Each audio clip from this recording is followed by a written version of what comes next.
Hi everyone, I'm Julian Tisato from Argentina.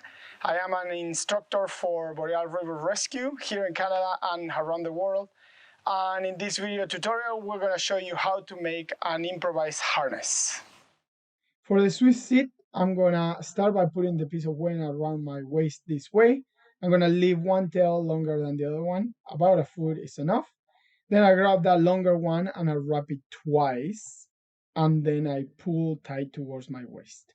I'm gonna now go from the front to the back in between my legs, around my leg, and making sure that I'm going underneath the piece of webbing that is in between my legs, and also making sure that the webbing is sitting right below my butt cheek.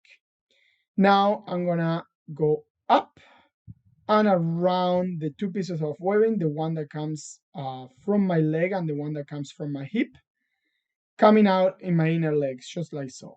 I'm going to repeat the process in the other side, from the front to the back, around my leg, underneath the webbing that is in between my legs, up, around, and coming out in the inner leg.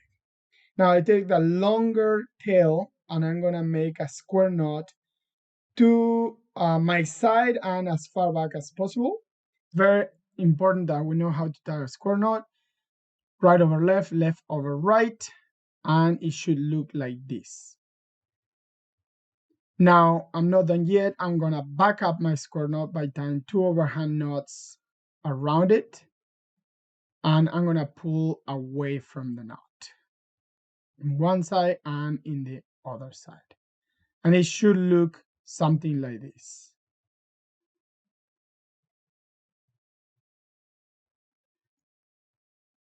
Now I grab my carabiner, clip it right here, and I finish my Swiss seat.